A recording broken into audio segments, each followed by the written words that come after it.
ቅዱስ አሐዱ አምላክ አሜን። በስመ አብ ወልድ ወመንፈስ ቅዱስ አሐዱ አምላክ አሜን። በስመ አብ ወልድ ወመንፈስ ቅዱስ አሐዱ አምላክ አሜን። ሰላም ለእናንተ ይሁን ውድ የቻናሌ ቤተሰቦች እንደምን አላችሁ? እናለው እግዚአብሔር ይመስገን። እግዚአብሔር ሰላም ከሁላችን ጋር ይሁን። እንኳን አደረሳችሁ አደረሰን። ሰባተኛ ሳምንት ሰንበት የአብይ ጾም ሰባተኛ ሳምንት ኒቆዲሞስ እንኳን አደረሳችሁ አደረሰን።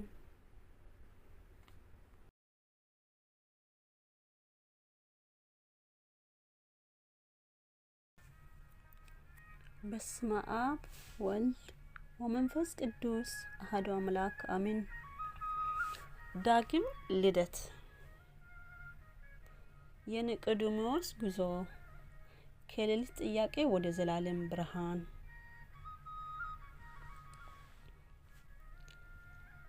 ወሃሎ አሐዱ ብእስ ፈሪሳውያን ዘስሙ ኒቆዲሞስ። ከፈሪሳውያን ወገን የአይሁድ አለቃ የሆነው ኒቆዲሞስ የሚባል አንድ ሰው አለ። ዮሐንስ ወንጌል ምዕራፍ 3 ከቁጥር 1። በዚህ ዓለም ጫጫታ ጸጥታ ባለበት የሰው አይን በእንቅልፍ ትርታና የልብ ትርታ ብቻ በማይሰማበት በዚያ የሌሊት ሰዓት በጥያቄ የተሞላች ነፍሱን ይዞ ወደ ብርሃን ምንጭ የገሰገሰ አንድ ታላቅ ሰው አለ። እርሱም የአይሁድ መምህር የሸንጎ አባልና ባለጸጋው ኒቆዲሞስ ነው። በታሪክ መጻሕፍት ዘንድ የሌሊት ተማሪ ይባላል። ዓለም ተኝታ ሳለ እርሱ ግን ለነፍሱ እረፍት አጥቶ ነበር። መምህር ሆኖ ሳለ ሊማር፣ ባለስልጣን ሆኖ ሳለ ሊታዘዝ፣ ሽማግሌ ሆኖ ሳለ ዳግመኛ ሊወለድ ወደ ክርስቶስ መጣ። ሊቃውንተ ቤተ ክርስቲያን ኒቆዲሞስ በሌሊት መጣ ማለቱ ሲተረጉሙት ጥልቅ ምስጢር አለው። አንደኛው አይሁድን መፍራትና ይሉኝታን ሽሽት ቢሆንም ዋናው ምስጢር ግን ትምህርቱ በቀን ከሚማሩት ይልቅ በሌሊት ቢማሩት ስለሚረዳና የሌሊት ልቡ ክት ወይም የተሰበሰበ ሲሆን ነው። ኒቆዲሞስ ተራ ሰው አይደለም። እርሱ ፈላጊ ነው። ጌታችን ደግሞ ተፈላጊ ነው። ዳግም አዳም በዕፀ በለስ ምክንያት ከአምላኩ እቅፍ በተለየ ጊዜ አዳም ወዴት ነህ ብሎ የፈለገ አምላክ አሁን ደግሞ በስጋ ተገልጦ የጠፋውን በግ ፍለጋ እንደ ሰው ተመላለሰ።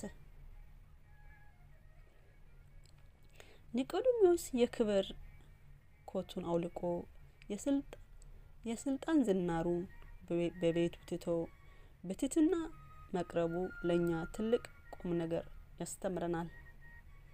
እኛም እንደ ኒቆዲሞስ የልባችን ደጃፍ ከፍተን የዓለምን ይሉኝታ የእውቀት ትዕቢት ጥለን ጌታ ሆይ ዳግመኛ መወለድ እንዴት እንችላለን ብለን ከእግሩ ስር ልንቀመጥ ይገባል።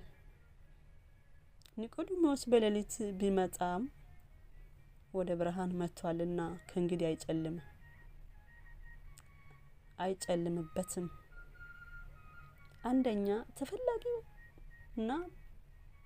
ፍለጋውና ተፈላጊ የትህትና መንገድ። ኒቆዲሞስ ወደ ጌታ ሲመጣ መምህር ሆይ እግዚአብሔር ከእርሱ ጋር ከሆነ በቀር አንተ የምታደርጋቸው እነዚያ ምልክቶች ሊያደርግ የሚችል የለምና መምህር ሆነ ከእግዚአብሔር ዘንድ እንደመጣ እናውቃለን በማለቱ ነበር። የመጀመሪያው ይህ ንግግር ኒቆዲሞስ ገና በዳር እንዳለ ያሳያል። ጌታን እንደ አንድ ተራ መምህር ወይም ተአምር አድራጊ ብቻ አይቶታል። ሊቃውንት እንደሚሉት ኒቆዲሞስ ቀዳሚው መጻ አስቀድሞ መጣ መባሉ በዕለተ ዓርብ የጌታ ሥጋ ለመገነዝ ከሚመጣበት ክብር አስቀድሞ በመሆኑ በመዓልት ወይም በቀን በግልጽ ከሚያምኑት አስቀድሞ በልቡ ማመኑን ለማሳየት ከአይሁድ ክፋትና ከምኩራብ ይሰደድ የሚለው አዋጅ ይልቅ ለነፍሱ እውነት ቅድሚያ በመስጠቱ ነው።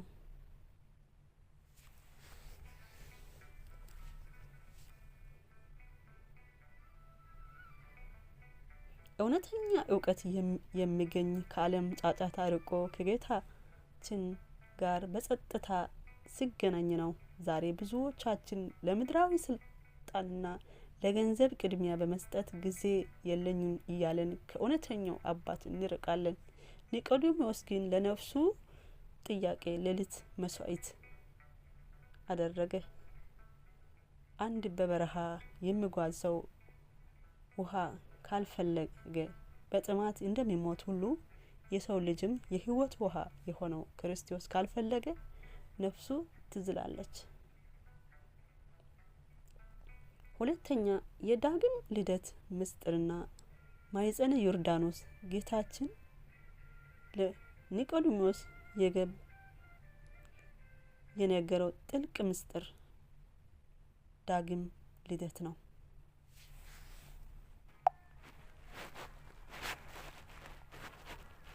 ወአው ስአ እግዚእ ኢየሱስ ወይበሎ አማን አማን እብለከ ዘእተወልደ ዳግም እማይ ወእመንፈስ ቅዱስ እይክል በዊአ ውስተ መንግስት እግዚአብሔር። ዮሐንስ ወንጌል 3:5 ይህ ማለት እውነት እውነት እላለሁ ሰው ከውሃና ከመንፈስ ዳግመኛ ካልተወለደ በቀር ወደ እግዚአብሔር መንግስት ሊገባ አይችልም በማለት ነው።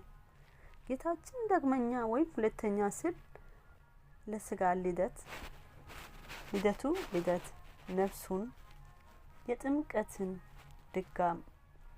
ዳግም አለ። የመጀመሪያ ልደቱ ከአባትና ከእናታችን የምንወለደውና ወደዚህ ዓለም የምንመጣበት የስጋ ልደት ሲሆን ሁለተኛው ግን የጥምቀት በጥምቀት እግዚአብሔር ልጆች የምንሆንበት ሰማያዊ ልደት ነው። ሊቃውንት ቤተክርስቲያን ጥምቀትን ማኅፀነ ዮርዳኖስ ይሉታል። እናት በስጋ እንደምትወልድ ጥምቀት ወይም ውሃ እንደ እናት ማኅፀን ሆኖ እንደ አዲስ ሰማያዊ ልጅን ያስገኛል።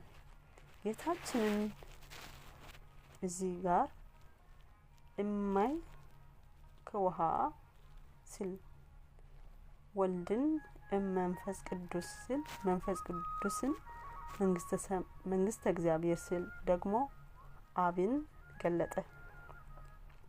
ይህ ጥምቀት በስላሴ ስም የሚፈጽም የድህነት በር መሆኑን ያጠይቃል። ውሃ በሰውነታችን ላይ ያለው ቆሻሻ እንደሚያጥብ መንፈስ ቅዱስ የነፍሳችንን የኃጢአት እድፍ አጥቦ አዲስ ፍጥረት ያደርገናል። ውሃው በምሳሌነት የአዳም አፈርነት ሲያሳይ፣ መንፈስ ቅዱስ ደግሞ እግዚአብሔር በአዳም ላይ ሕይወቱን እንደሰጠው ያመለክታል። ጥምቀት የመንግስተ ሰማያት ቁልፍ ነው።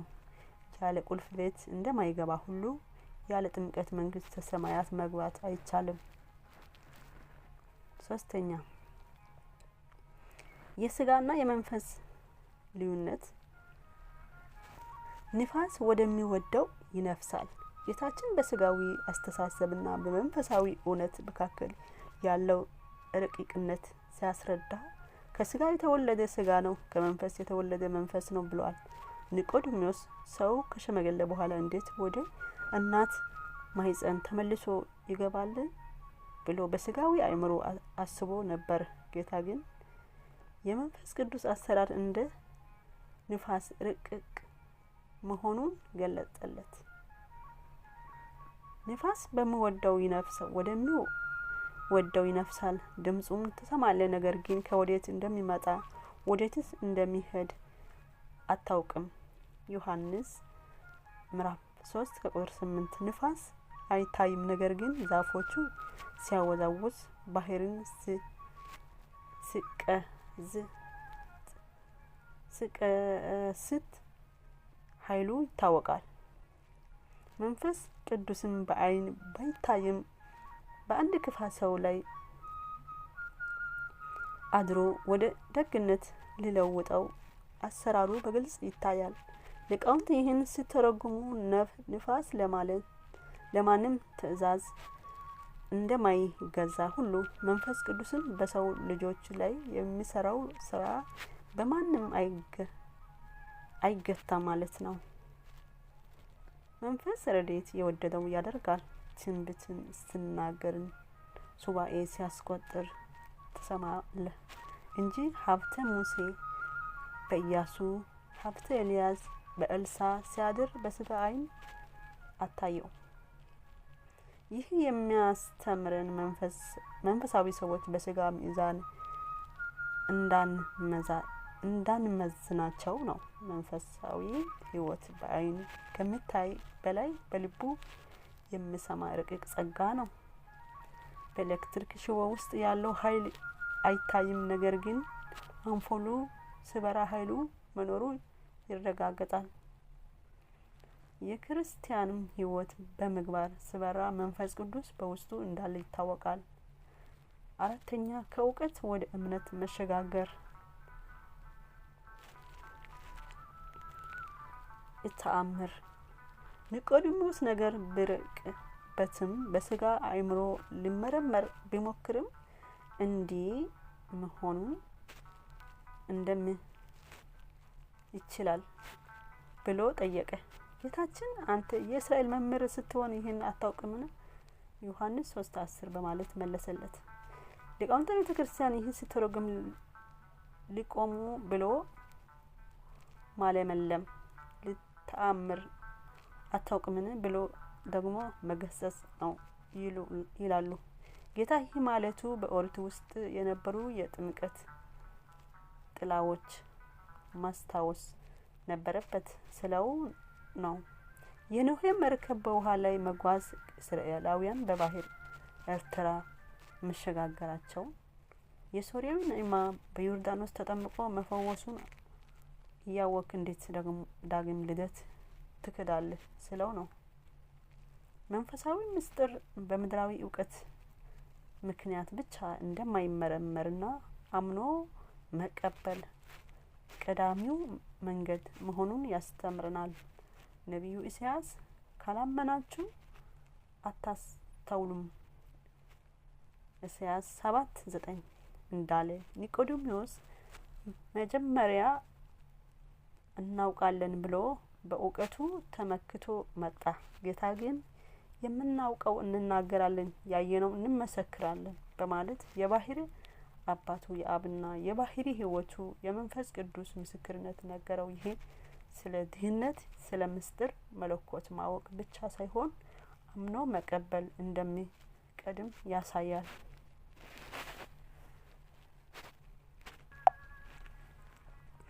አምስተኛ ኒቆዲሞስ አገልግሎት በሁለት ክዳን መካከል ያለው ድልድይ። ኒቆዲሞስ በታሪክ በብሉይና በአዲስ ክዳን መካከል እንደ ድልድይ የሚታይ ሰው ነው። ስሙ በግሪክ ህዝብ ድል አድራጊ ማለት ነው። እርሱ መጀመሪያ በሌሊት በፍርሃት መጣ። በኋላ ግን በሸንጎ መካከል ቆሞ ስለ ጌታ ተከራከረ። በመጨረሻም ጌታ በተሰቀለ ጊዜ መጥቶ ንጥር የሚመዝን የከርቤና የእሬት ቅልቅል አምጥቶ የጌታውን ስጋ በክብር ገነዘ። ዮሐንስ ወንጌል 19 ቁጥር 39። ይህ የሚያሳየው ከእውቀት ወደ እምነት ከፍርሃት ወደ መስዋዕትነት መሸጋገሩ ነው። እኛም መጽሐፍ ቅዱስ የምናነበው ወይም ስብከትን የምንሰማው እውቀት ብቻ መሆን የለበትም። ስለ ምግብ ማወቅ ብቻ ጥጋብ እንደማይሆን ሁሉ ስለ ድህነት ማወቅ ብቻ ድህነት አይሆንም። በተግባር በንስሐ በምግባር መኖር ይገባል። በጥምቀት ያገኘነው የልጅነት ጸጋ በምግባር ጠብቀን መጠበቅ ይኖርብናል። ከመንፈስ የተወለደው ሰው የስጋ ስራ ትቶ የመንፈስ ፍሬ ማፍራት አለበት። ኒቆዲሞስ በጨለማ መጥቶ በብርሃን የተመለሰ ከሕግ መምህርነት ወደ ጸጋ ተማሪነት የተሸጋገረ ታላቅ ሰው ነው። የእርሱ ጥያቄ ለኛ ዳግም ልደት ምስጢር እንደገለጠልን ምክንያት ሆኗል። የነገው ኒቆዲሞስ ሰንበት የጥያቄያችን መልስ የምናገኝበት ከስጋዊ አስተሳሰብ ወደ መንፈሳዊ ምስጢር የምንሸጋገርበት ይሁንልን። አሜን። የዳግም ልደት ፍሬ በአጠቃላይ ይህ ኒቆዲሞስ የጌታችን ምስጢራዊ ትምህርት የሚያስተምረን ክርስትና የታሪክ እውቀት ሳይሆን የባህሪ መታደስ መሆን ነው። ዳግም ልደት ስንል በጥምቀት የምናገኘው ሰማያዊ ዜግነት ነው። የባህሪ መታደስ የመጀመሪያ ልደት ከአዳም ያገኘነው የሞት የጥፋት ባህሪ ነው። ይህ አሮጌ ማንነት በጥምቀት ሞት በአዲስ የጸጋ ባህሪ መተካት አለበት። የመንግስቱ ወራሽነት ጌታችን መግባት ያለው ለዚህ ነው። በስጋ አባታችን ምድራዊ ርስት እንወርሳለን፣ በመንፈስም ከእግዚአብሔር ሰማያዊ ርስት እንወርሳለን። ይህ ልደት ርስት ብቁ የሚያደርግ ማህተብ ነው። ኒቆዲሞስ በጨለማ መጥቶ በብርሃን እንደተመለሰ እኛም ከስጋዊ አስተሳሰብ ወጥተን በመንፈስ ቅዱስ ብርሃን እንመላለስ ያድርገን። አሜን። ወስብሐት ለእግዚአብሔር። ማሩ ለጥበበኞች ለማያስተውሉ እዳለብኝ በወንጌል አላፍርም።